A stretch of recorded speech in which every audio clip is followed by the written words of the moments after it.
Hello बच्चों, कैसे हैं आप सब? मैं हूँ श्रुति अजमेरा और मैं स्वागत करती हूँ आपका इजी शिक्षा में। तो क्या आपको भी कहानियाँ सुनना बहुत पसंद है? तो हम लेकर आए ना आपके लिए नई नई मजेदार कहानियाँ। और आज भी हम आपके लिए एक ऐसी ही कहानी लेकर आए हैं जिसका नाम है प्रिंस एंड प्रिंसेस की कहानी, यानी राजकुमार और राजकुमारी की कहानी। तो चलिए सुनते हैं ये कहानी। बहुत समय पहले की बात है। एक राजा था। वो बहुत ही दयालु और ईमानदार था। वो हमेशा अपनी प्रजा के हित के बारे में ही सोचता था। लेकिन उन बात दुर्भाग्य ये था कि उनकी कोई औलाद नहीं थी, जिनके कारण राजा और उनकी पत्नी बहुत ही दुखी रहते थे। राजा अपनी रानी साहिबा को हर हाल में खुश देखना चाहते थे। किसी ने कहा कि अगर आप भिक्षुक को अपना कुछ संपत्ति दान करते हैं तो आपको औलाद हो सकती है। और फिर वह राजा भिक्षुक को धीरे धीरे अपनी संपत्ति दान करने लगा। और फिर लंबे अरसे के बाद उन्हें एक बेटा हुआ। पूरे महल में खुशी की लहर छा गई। राजा और रानी दोनों बहुत ही खुश हुए। उन्होंने अपने पूरे राज्य में तोहफा और मिठाइयां बंटवाई। राजा का बेटा जब धीरे धीरे बड़ा हो गया तो पता चला कि वो मंद बुद्धि है। राजा को जब ये बात पता चली तो वो उदास रहने लगे और सोचने लगे कि आगे का राजा पाट कौन संभालेगा। तभी उनके दरबारियों में से एक दरबारी ने उन्हें सलाह दी कि हमारे गांव के थोड़ी ही दूर में एक मुनि का आश्रम है। अगर आप उनके आश्रम में जाते हैं तो वह आपकी समस्या का समाधान जरूर करेंगे। और फिर राजा अपनी सलाहकार के कहने पर अगले ही दिन मुनि के पास चला गया और फिर अपनी सारी समस्या बता दी। मुनि ने राजा को समस्या का समाधान बताते हुए कहा कि अगर आपका बेटा किसी राजकुमारी को अपनी बातों से प्रभावित करके उनसे विवाह करता है तो उनकी बौद्धिक क्षमता सामान्य हो जाएगी। राजा ने मुनि की सारी बात रानी साहिबा को बता दी। राजा की बात सुनकर रानी साहिबा ने अपने बेटे को अपने राज्य से दूर ले जाने का फैसला किया। और फिर रानी साहिबा राजा की अनुमति लेकर अपने बेटे के साथ अपने राज्य से दूर राज्य में चली गई और फिर वहां के स्थानीय लोगों के साथ मिलजुल कर रहने लगी। और फिर एक दिन उनका बेटा शिकार पर जाने की जिद करने लगा।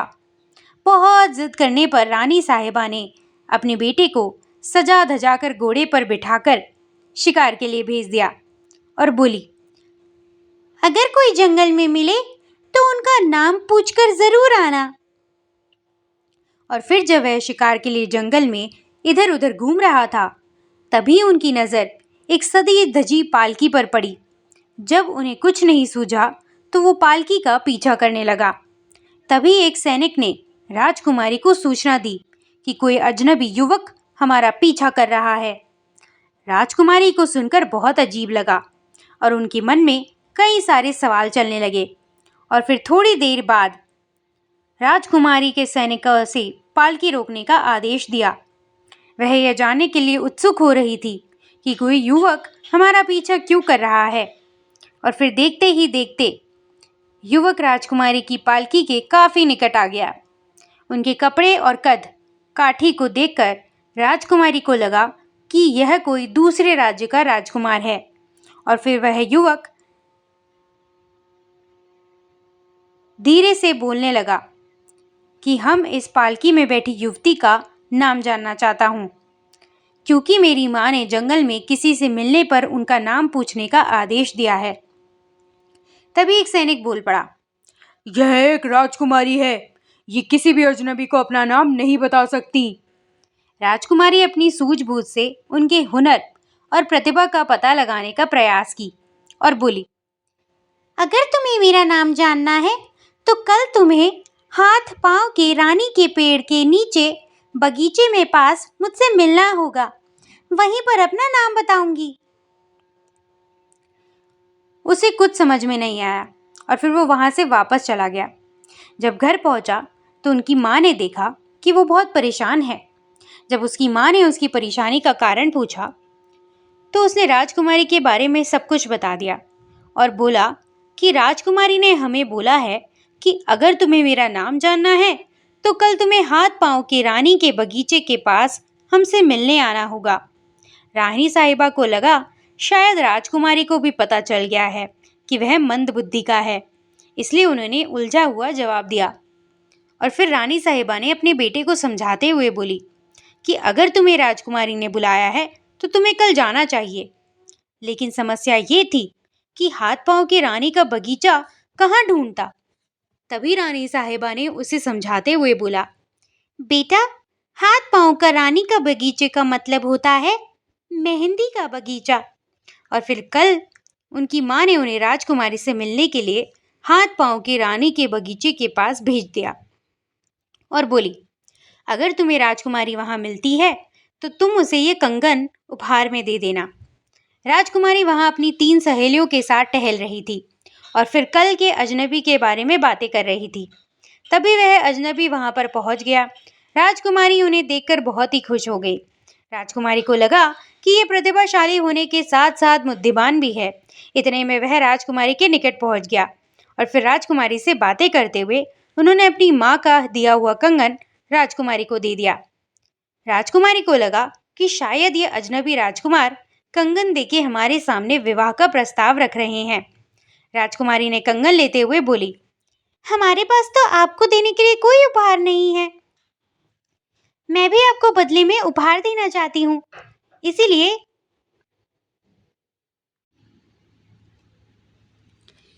आपको कल यहीं पर हमसे मिलने के लिए 2 घोड़े पर सवार होकर आना होगा। और फिर यह कहते हुए वह सोचते हुए घर पहुंचा। एक घोड़े पर सवार होना तो ठीक है, 2 घोड़े पर सवार होकर कोई कैसे आ सकता है। और फिर घर पहुंचते ही अपनी रानी माँ से मिलकर सारी बात बताई और फिर रानी साहिबा ने अपने बेटे को समझाते हुए बोली, बेटा, कल तुम्हें राजकुमारी से मिलने के लिए अपने दोनों पैरों में बूट पहनकर जाना है। और फिर सवेरे होते ही रानी साहिबा ने 2 घोड़े पर सवार करवा के राजकुमारी से मिलने के लिए भेज दिया। राजकुमारी हाथ पांव की रानी के बगीचे में अपनी सहेलियों के साथ उनका इंतजार कर रही थी। जैसे ही वह राजकुमारी के नजदीक पहुंचा, राजकुमारी उन्हें देखकर बहुत खुश हुई। अब राजकुमारी को विश्वास हो गया कि ये सच में बहुत ही प्रतिभाशाली और बुद्धिमान राजकुमार है। और फिर राजकुमारी उस अजनबी राजकुमार से बातें करते हुए बोली, हमने आपका दिया हुआ कंगन से कुछ गहने बना लिए हैं जो मुझे आपको उपहार के रूप में देना है। आप चाहे तो इनमें से कोई चुन सकते हैं। और फिर राजकुमारी थाली में सजाए हुए गहनों को उस अजनबी राजकुमार के सामने रख देती है। अब समस्या ये थी कि उस उपहार वाली थाली में से 3 तरह के गहने थे, चूड़ी, अंगूठी और पायल। जब वह अजनबी राजकुमार ने उस उपहार को देखा तो उसे समझ में ही नहीं आ रहा था कि उसमें से कौन सा उपहार चुनना है और कौन सा नहीं। और फिर उसने यहाँ कहा, राजकुमारी, हम आपको कल बताएंगे कि हमें कौन सा उपहार चाहिए और कौन सा उपहार नहीं चाहिए।